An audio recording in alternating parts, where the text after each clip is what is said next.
kesempatan yang telah diberikan.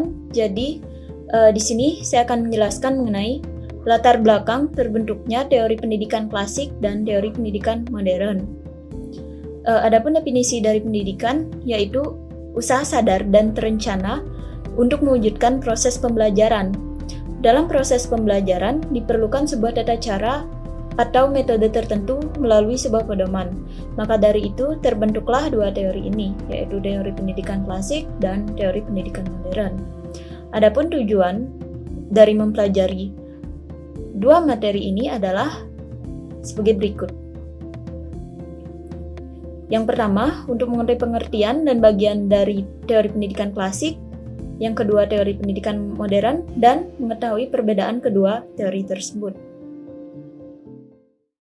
Adapun pengertian dari teori pendidikan klasik ini adalah teori pendidikan klasik lebih berlandaskan pada filsafat klasik yang memandang bahwa pendidikan berfungsi sebagai upaya memelihara, mengawetkan, dan meneruskan warisan budaya tanpa memperhatikan proses dari pendidikan itu sendiri. Adapun 4 aliran yang termasuk dalam teori pendidikan klasik, yang pertama itu ada aliran empirisme, yang kedua nativisme, dan yang ketiga naturalisme serta konvergensi. Untuk penjelasan aliran ini akan dijelaskan oleh rekan saya. Di sini saya akan melanjutkan materi dari teman saya mengenai aliran dalam pendidikan klasik. Aliran yang pertama adalah aliran empirisme. Aliran ini mengatakan bahwa perkembangan anak tergantung kepada lingkungan, sedangkan pembawaan tidak dipentingkan. Faktor utama dalam pendidikan empirisme yaitu yang pertama, pandangan yang menekankan peranan pengamatan dan imitasi. Yang kedua, pandangan yang menekankan peranan dari dampak ataupun balikan dari suatu perilaku. Yang ketiga, yaitu pandangan yang menekankan peranan stimulasi atau rangsangan terhadap perilaku. Teori yang kedua adalah teori nativisme, menyatakan bahwa perkembangan manusia merupakan pembawaan sejak lahir atau bakat. Faktor perkembangan manusia dalam teori nativisme yang pertama ada genetik, yaitu di mana bakat anak ditularkan oleh orang tuanya. Misalnya saja, orang tua yang memiliki bakat menyanyi akan menimbulkan anaknya memiliki bakatnya menyanyi pula. Yang kedua adalah faktor kemampuan anak, di mana kita dapat melihatnya pada ekstrakurikuler pada SMA. Dan yang ketiga adalah pertumbuhan anak. Pertumbuhan anak ini menyebabkan minat dan bakat anak itu menjadi beda setiap jenjangnya. Nah, yang ketiga adalah naturalisme. Naturalisme ini berpendapat bahwa semua anak yang baru dilahirkan mempunyai pembawaan buruk. Pembawaan baik dari anak ini akan menjadi buruk tergantung pada lingkungannya. Aliran ini juga disebut negativisme karena berpendapat bahwa pendidik wajib membiarkan pertumbuhan anak pada alam. Dan teori yang terakhir adalah teori konvergensi. Teori ini menekankan bahwa pendidikan lingkungan dan pembawaan dari lahir itu juga mempengaruhi perkembangan dari seorang anak. Pendidikan konvergensi ini menyebutkan bahwa pendidikan mungkin untuk dilaksanakan. Yang kedua, pendidikan diartikan sebagai pertolongan yang diberikan lingkungan kepada anak didik untuk mengembangkan potensi yang baik dan mencegah berkembangnya potensi yang kurang baik. Dan yang ketiga, yang membatasi hasil pendidikan adalah pembawaan dan lingkungan. Teori konvergensi ini pada umumnya diterima secara luas sebagai pandangan yang tepat dalam memahami tumbuh kembang manusia. Di sini saya juga akan menjelaskan tentang pengertian dari pendidikan modern.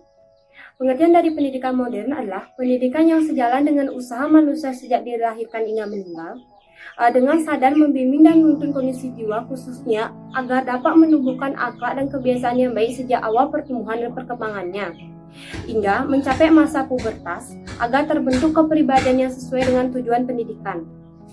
Bentuk teori pendidikan modern. Yang pertama adalah pengajaran alam sekitar. Dengan mengajar alam sekitar itu, guru dapat memperagakan secara langsung apa yang sedang diajarkan. Yang kedua itu adalah pengajaran pusat perhatian. Anak harus dididik, diarahkan dan dipersiapkan dalam bermasyarakat. Oleh karena itu, Anda harus mempunyai pengetahuan terhadap diri sendiri dan pengetahuan tentang dunia. Yang ketiga adalah sekolah kerja. Sekolah kerja menekankan agar pendidik mengembangkan pikiran, ingatan, bahasa, dan tangan. Yang keempat itulah taman siswa. Taman siswa ialah lembaga pendidikan yang didirikan oleh Ki Hajar Dewantara pada tanggal 3 Juli 1992 di Yogyakarta. Dasar pendidikan dan pengajaran dalam taman siswa ini ialah panca dharma taman siswa.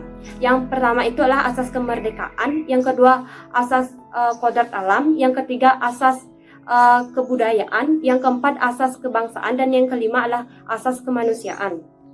Sekian materi yang dapat saya sampaikan, selanjutnya akan disampaikan oleh teman saya. Baik, terima kasih atas waktunya. Yang pertama saya akan menjelaskan tentang aliran humanisme. Pendefinisi dari aliran humanisme ini di mana diupayakan untuk mengembangkan kebebasan berpikir, ekspresi diri, dan berkreasi bagi individu. Adapun tujuan dari pendidikan humanisme ini membangun manusia untuk memiliki kesadaran, kebebasan, tanggung jawab baik sebagai makhluk sosial maupun individu. Adapun 3 aspek penting dalam aliran humanisme. Yang pertama yaitu 3 kawasan aliran humanisme, yang kedua tahap belajar pendidikan humanisme, dan yang ketiga yaitu tipe siswa dari teori humanisme.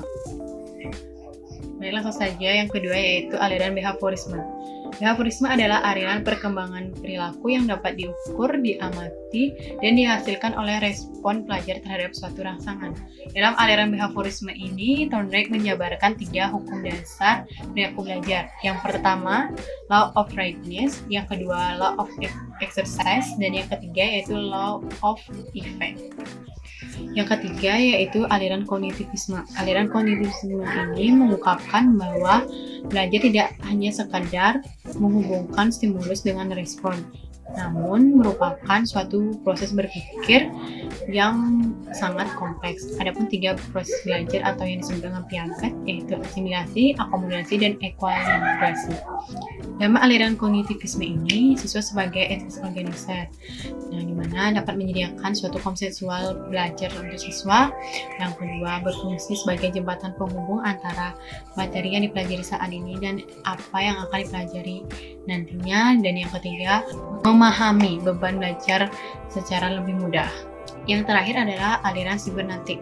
Dalam teori ini, teoris memanglah penting, namun yang lebih penting adalah informasi yang diproses tersebut. Mengapa? Karena informasi yang telah diproses tersebut akan menentukan proses selanjutnya, di mana ada 2 macam proses berpikir. Yang pertama, proses berpikir secara algoritmik, dan yang kedua yaitu proses berpikir secara heuristik.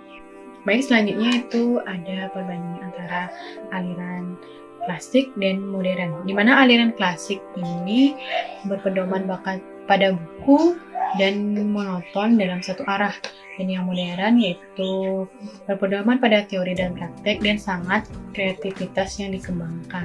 Nah, sekian dari saya kembalikan kepada moderator. Terima kasih. Saya akan menjelaskan mengenai perbedaan 2 teori pendidikan klasik maupun modern.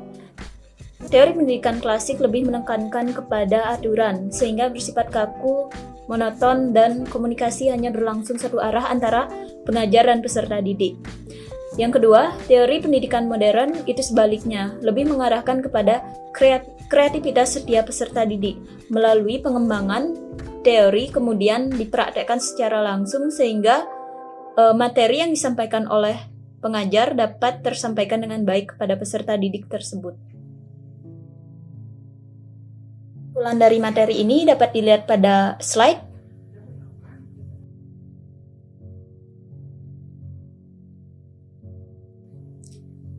Kemudian untuk saran tentunya untuk menambah wawasan bagi pembaca maupun penulis dapat juga dilihat pada slide, dan selengkapnya dapat dilihat pada makalah karena waktu yang terbatas. Sekian dan terima kasih. Saya ucapkan Om Santi Santi Santi Om.